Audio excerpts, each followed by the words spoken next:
Take one onion and a jar lid. A friend from China taught me this trick, and what you can do with them is amazing. Choose large, nice onions. Peel them if needed and cut off the stem ends. Clean the roots but don't cut off too much. Place the prepared onion on the jar lid. Cut it in half. The lid will prevent you from cutting all the way through. Now, slice it again crosswise and continue cutting as shown in the video. This way, you'll slice it into many parts, but the onion won't fall apart. It will look like a flower. Do the same with the other onions, exactly as with the first one. Take a large bowl and fill it with water. Soak the sliced onions in the water for 1 hour, then dry them.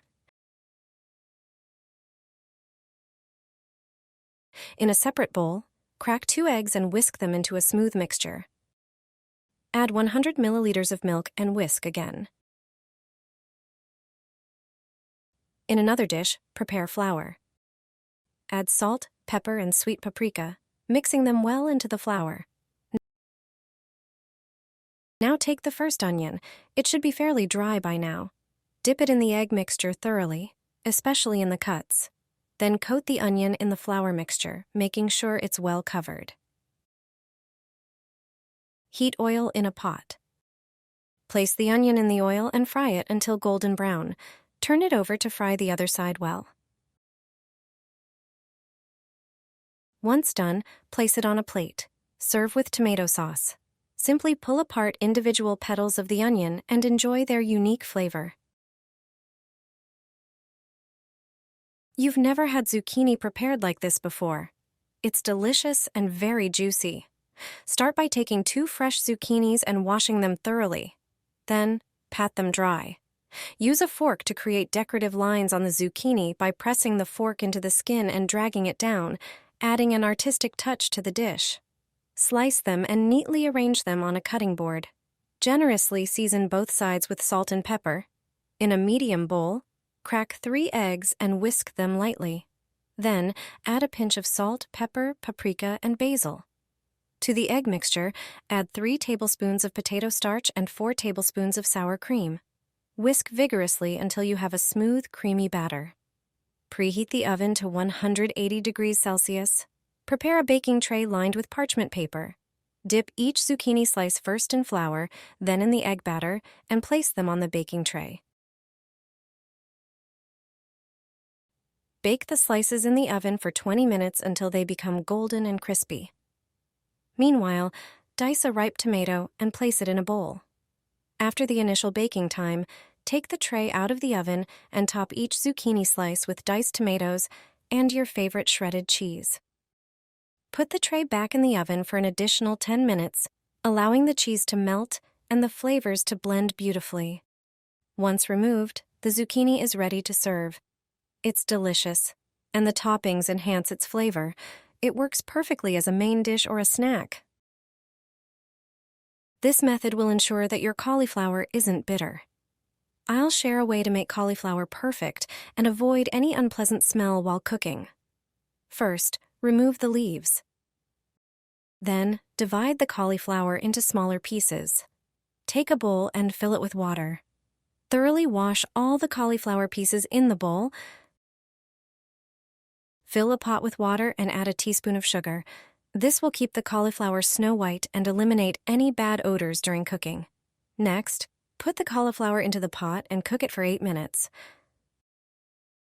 The sugar and cooking time are key to ensuring the cauliflower isn't overcooked or too hard. After 8 minutes, the cauliflower is ready. Turn off the pot and drain the cauliflower using a strainer.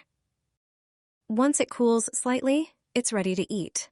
Serve it with green parsley. It's a delicious addition to any meal. This trick is as old as the first stockings. You just need to take an onion and put it into the stocking. Tie a knot and add the next onions one by one. Separate each with a knot. Now hang them up in your kitchen and cut off only the onion you want to use. Onions tend to rot and contaminate other vegetables. Storing them this way prevents that problem. Use tape to keep tomatoes fresh for longer. Tape protects them from spoiling. The spot where the tomato was separated from the stem is more vulnerable to bacteria and moisture, which can speed up the rotting process. By covering this spot with tape, you create a barrier that keeps harmful elements out and extends the freshness of the tomato. Place a piece of celery in the bag with your toast bread, and you'll notice and taste the difference. Toast bread spoils quickly after opening, but if you add a bit of celery, you'll save the whole loaf. Celery releases moisture that prevents the bread from drying out and protects it from mold.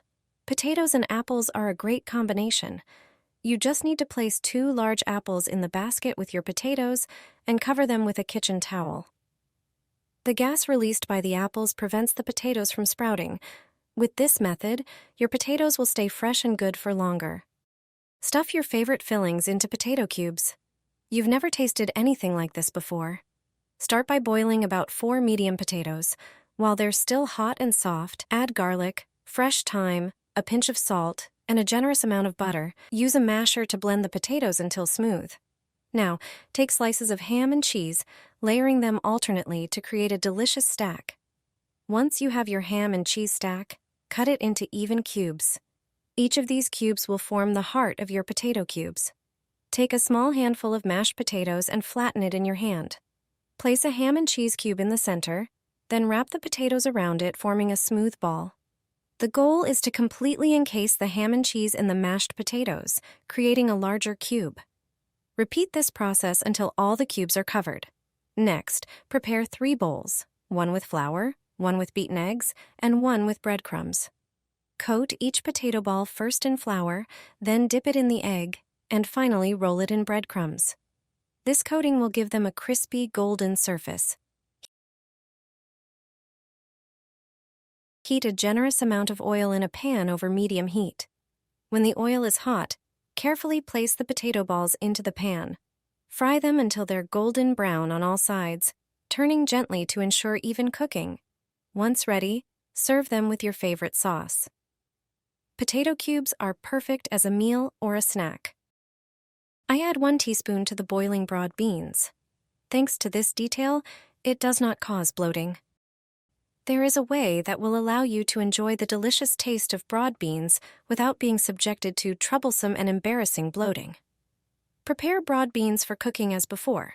That is, rinse them in cold water. Put it in boiling water like this. Boil the broad beans for no longer than 30 minutes. It is then ready for consumption. Its skin will become wrinkled. Now pay attention. After 3 minutes of boiling, throw a tablespoon of salt into it. Then add a tablespoon of sugar. The next ingredient is dill. The secret ingredient to add last is cumin. Add a tablespoon of it. It is the cumin and dill that is the whole secret of not bloating broad beans. It is the addition of cumin to the pot of boiling broad beans that eases digestive disorders, stimulates the secretion of enzymes by the pancreas, and makes broad beans easily digestible and gentle on the stomach. On the other hand, if you add a handful of fresh dill, the broad beans will have a pleasant aroma, and unpleasant discomfort should not occur. Broad beans are very healthy, so it is not worth giving up eating them. The season for broad beans is short, from June to August. It is worth enjoying its taste.